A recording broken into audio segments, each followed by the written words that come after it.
que la cause à Paris pour la délivrance et à bateau en privé. Batanga mite to pesa bango itoi pe to pesa bango.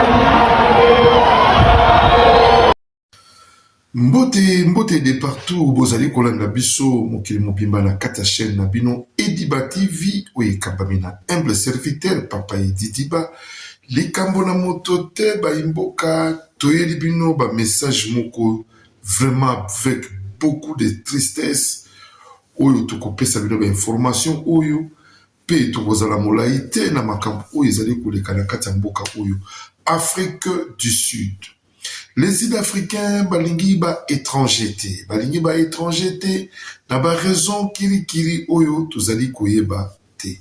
Ba imboka, biso tofali na kata mboka oyo, tozali pisa komona oto bengi la peine. Donc, peine, oyo la kisi ke liwa pesa ezali liboso na biso, mais tu kaka toujours tata nzambe liboso na biso. Ba imboka, ba image ezali ko circuler mokili mobimba, oyo ezali ko lakisa ke batu oyo balingi ba étranger te. Et ça, la émission, on a bêta de cela de 7 à 8 mois passés. 7 à 8 mois passés. Na loba likambo oyo ya mboka oyo Afrique du Sud.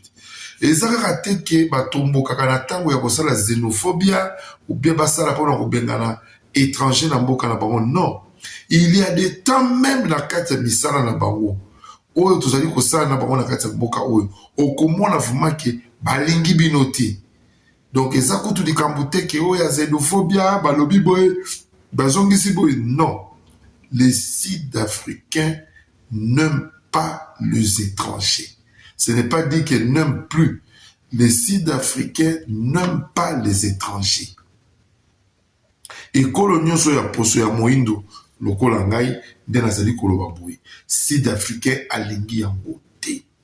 Alors, biso ba peuple congolais, tozongisi mbela, pe tozongisi message ya makasi epai ya bakonzi. Ya mboka na biso, précisément na tata mokonzi ya mboka.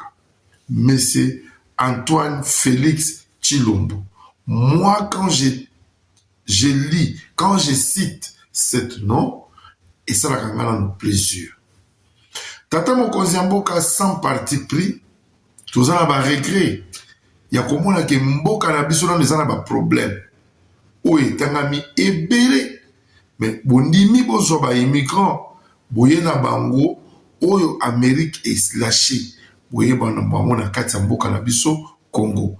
Alors siko biso moko pe siko aba congolais potomoni ba mboka mosusu epai ba nigérien ba ghanéen ba mboka ebele tomoni sikoyo bakonzi na bango mboka bachei ba pepo pote ba imboka wana o bamoni bazali na capacité ya kozonga bazonga bongo sikoyo biso soki bochei ba pepo tozali na epai wapi biso tokende kokitela parce que bobongisaki epai ya ba immigrant biso sikoyo ba étranger oyo tovandi mpe na étranger parce que tokóma ba étranger pana biso sikoyo tozali na epai wapi tokende kokitela polikambo oyo ebandi kobanda biso kobanda se poso mbango tolali balobi pe susu lobi le 29 ekozala ya mbutu bana bakokende bakelasi te bamisano tokendaka mpe koyingela mwa moke kotelema tokokende te do toyebi te awa sikoyo tokosuka wapi diplomasi ya mboka na biso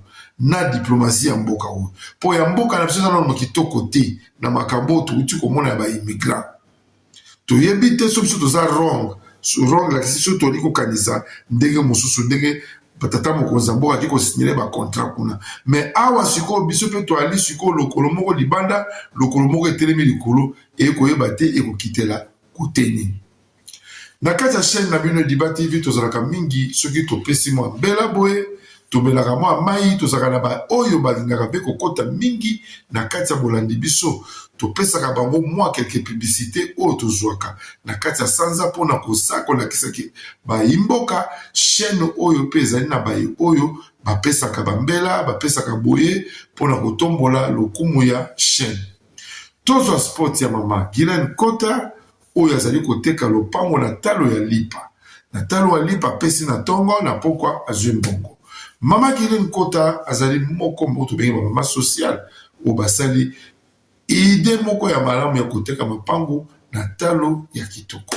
Tozwa ye ebongo toleka na kati ya mozindo ya masolo oyo tokosola biso na bino. Ezali kaka message makasi tozali kolanse na peuple pe na gouvernement na biso pona koyeba ki biso ba etofani na étranger tala makambo tozali kokutana nango et précisément ba imboka oyo balandaka chaîne oyo Ediba TV oyo ekambami na humble serviteur papa Ediba talanga pe na yeli bino yango wana tozolanda sport oyo ebongo tozonga na maye oyo tokosolola lisusu pona bokanisi makambo ezali koleka awa na kati ya Centrafrique.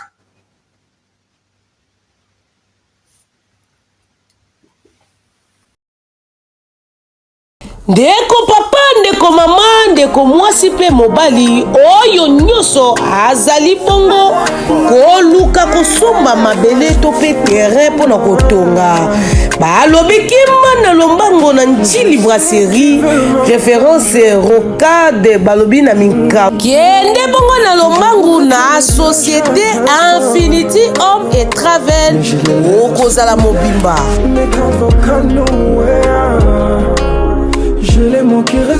Moi de la femme oyo moi ya basi basali bongo promotion bona ba oyo nyoso balingaka bongo kozala na mabele na bango kima na lombangu na Maluku centre sele sima ya mozole ya chichi bongo okokutana na bango bakopesa yo terrain na prix ya kitoko asi balobi pe soki okei okutana na bango te benga bongo na numéro oyo 089 91 51 27 51 tope lisusu na 099 55 82 577 balobi kuna okozwa bongo mabele ya $1000 ti na $7500 okozanga te kima na lombango soki ozali bongo na mbongo na ndaku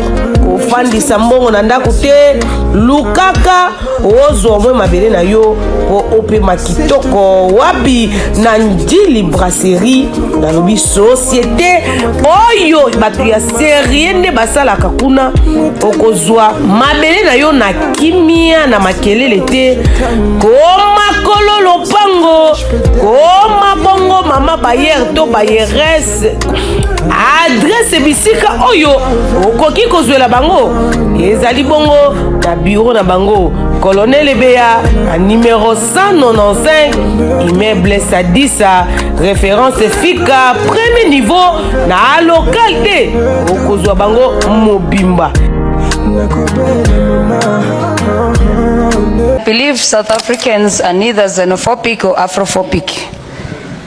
Most of them are misinformed when it comes to the issue of migration and foreign nationals.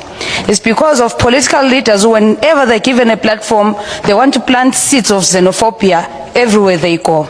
So whenever they fail to deliver on something, it's foreign nationals. Are you telling me, especially the ruling party and the opposition, I just want to, especially DA, and other political parties that are in this room, because I believe the EFF is actually pan-African. They've made that clear. But with these other political parties, I want to ask you just two questions. If all foreign nationals were to leave this country, are all unemployed South Africans going to be employed?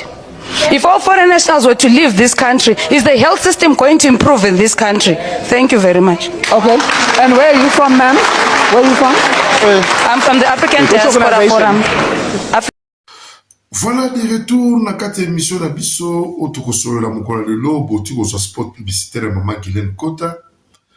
Tolobaki tokozonga poto solola oyo susuma moke ya koyeba toujours kobelela mbela na bakonzi ya mboka na biso pe na bakonzi ya mboka oyo bandeko bali kobenga biso kobanda tongo tikinawa baningi bazwa ba précision malamu ya koboyebi biso bato tovandi awa eloko nini ezali koleka neti ngai moko moto na kosala no émission na koloba na wuti na convalescence, c'est-à-dire que moi nzoto eninganaki na bouti na ko changer ba climat kolongwa na climat na biso ya mbula kokota na hiver pour awa to komina tango ya malili beaucoup moins ndenge na zala kati ya pilo na ngai. Alors biso pe awa santé ninganaki yango bomole nga munga spirituel mama kasi mingi te na kati ya nzela ya singa pona kopesa ba information makambo eleke bele même ya batak ya Donald Trump oyo eleki na Amérique mokolo ya le 27 na soki vraiment nzoto makasi mingi te ya botelemi ya koloba yango mais awa boye na se forcer pona kopesa mbela na likambo oyo totali mokolo ya le 26 totali mokolo ya lelo ya le 27 plutôt na mokolo ya lelo le 28 na ebisi bino ezalaki mbutu pe na Pretoria na kotuna bato ya nzela ya singa soki bazwelinga bavideo oyo pe tokoki kotiela bino awa tokotiela bino yango soki tozwi yango te bokolanda yango na mbala nsima tokozwela bino mpo totiela bino parce que tolinga kopesa toujours bainformation oyo biso mpe tozwi na ndenge na biso baimage mpo toya kotiango nalandi bapele misatu nayambi bapele misato euti na ndeko na biso bandeko na nga baza na kati ya Goma oyo batravayaka na nga monganga spirituel papa Edidi Babu je m'excuse likambo na moto te mpona koya kopesa nga bainformation boni kuna ezali koleka na mboka Mandela bayimboka na kozongela susu nzela ya koexplike bino bayimboka oyo balingaka biso te balingi étranger te ata batangaki o Ghanéen, Nigérien, Malawite, nde bato bazali ba cible, c'est faux et archi faux. On a nos frères pakistanais, on a le frère congolais, oyo bazui ba accident terrible na niveau ya Durban, na niveau ya Pretoria, lobby le 29 balobi bazo kote la biso awa na kati ya Johannesburg, yango nde totelemi mpona kobelela mbela pote bayimboka oyo bakozwa chance ya kolanda bambela na biso bachroniqueur topesaka bango bainformation exact pe meilleur basala ningele moto akendaka misala ya bakartier ya misika bovanda na bandako bayimboka oyo bavandaka na bakartier tobengi Yoville, Betrams, Ibro bosala ningele parce que ezali ya kobeba lobi totia mabolongo na se tosenga na Nzambe tozwa baproblème te communauté congolaise. Na épargné ma communauté, mon sous-souté pour la communauté congolaise, mais na la charité bien ordonnée commence par soi-même. Parce que toutes les communautés, boza koyo kawana na kotanga bakombo, bazape na balobeli na bango, o essayé et yindi na média, ba kopesa gauche, ba kopesa droite, ba Camerounais, ba Ivoirien, et za ya kobeba. Awa pana biso tosto komi na ngonga ya suka otolibaka minute okende kolala me ngai munganga spirituel nzo topezeza na makasi mingi te me na telemi mpona kopesa mbela bato bakolanda biso bato bakolanda chaîne o na titre na kotia bokota bozwa bavideo na biso bopartage yango tozali kovivre na insécurité totale awa na kati ya Afrique du Sud. Ces gens ici ne veulent pas balingaka bisote, balingaka batikala kolinga bisote toyebite tokosuka wapi. Bino bakozi na biso ya mboka na biso Congo oye pa biso tokopeta mbela soki bozwi message na biso o très fort boluke la biso solution même ya bosolo na ye Ramaphosa pote to soki un jour tokobima tobongama tobima. Ezalaki moi message moko ya mokuse pe ya molai de la mbaka toujours na ekopesa na bandeko oyo balandaka chaîne oyo Ediba TV oyo ekambami na humble serviteur papa Ediba likambo na moto te maboko nanga toujours pembe bokota bo partager biso makasi sikawa tokomi pe na page Facebook na biso bakomi na kombo ya Ediba TV mwana mboka Congo. Soki omoni yango ko hésiter te abonner na kati ya page wana po ozoka toujours ba vidéo kitoko, bozoka ba message kitoko oyo nganga spirituel bana koyela bino ndenge iso ebele. Tomonani mokolo ya lobi soki Yesu Masiya azongi te tukopesa nome information mosusu awa tokozwa mwana oyo apesaka biso baga kitoko na kombo ya Lukusa Mulumba. Lukusa Mulumba aza na baga oyo édifiant oyo ezali koteya peuple congolais, peuple de Dieu koyeba lolenge na kotambola na mokili ya Tata Zambe. Merci. Boya baba message oyo nasili kopesa bino na mokolo lelo na kimia pe na bolingo nyonso. Na kotiela bino pe vidéo ya attaque ya M. Donald Trump ndenge azalaki attaqué na kati ya Maison Blanche balobi ezalaki attentat penza te mais tosala ningele na makambo nyonso. En tout cas, je vous aime bien et puis je vous aime beaucoup. I want to ask this useless South Africa woman picture on my screen. Where were your useless father and your useless mother that gave birth to a useless daughter like you when Nigeria and Ghana were fighting for the freedom of South Africa? When the white people were oppressing the black South Africa, it was Nigeria and Ghana that stood with their money, their energy, and their resources to fight for the freedom of Africa. Then you useless woman like this, you can open down your dirty mouth to say all Africa citizens should go back to their country to go and feast their country. Really? No problem. Listen, no Africa citizen is happy traveling to another Africa citizen to go and look for money. You said we should go back to our country and feast our country. We are going back. But in case you have any of your property in our country, especially Nigeria, come and take it. Because we cannot be patronizing your business in my country, making money in my country, take it to your country, and you say you don't want to see any of my citizens in your country. In fact, close your embassy in Nigeria. Because you see that madness, you, this woman, and all those touts, all those jobless men that follow you. South African men are very useless and lazy. South African men prefer to drink beer than to go and work. And you people think that you can do madness with the people from West Africa. We can do that madness more than you. In fact, you see that same energy you are using to send all your fellow African people out of South Africa. You use that same energy to prepare for what is coming. There are Bangladesh in South Africa, Palestine in South Africa, Indians in South Africa, China in South Africa. You never carry a xenophobic attack against them.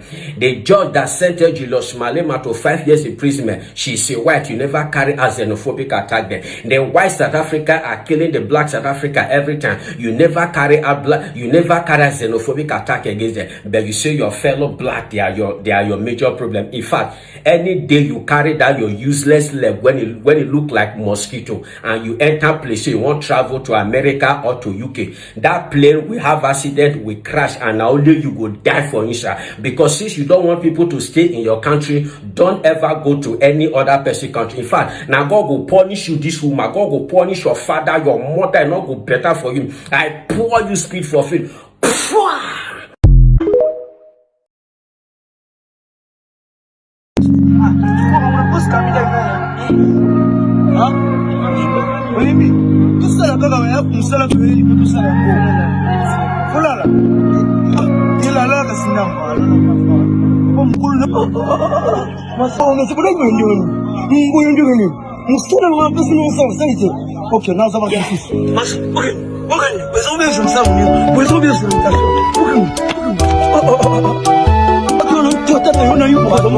Obengani biso kuna mbona biso ngwi infection musinga subside obengani biso kuna mbona biso ngwi infection musinga subside patron merci beaucoup baso yo bote so na bana.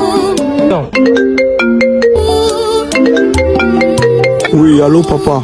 Bwana akufi.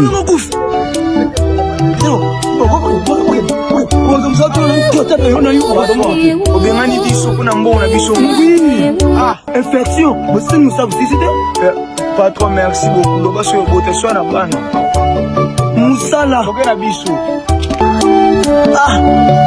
mama sawana ko basen sala maloba maki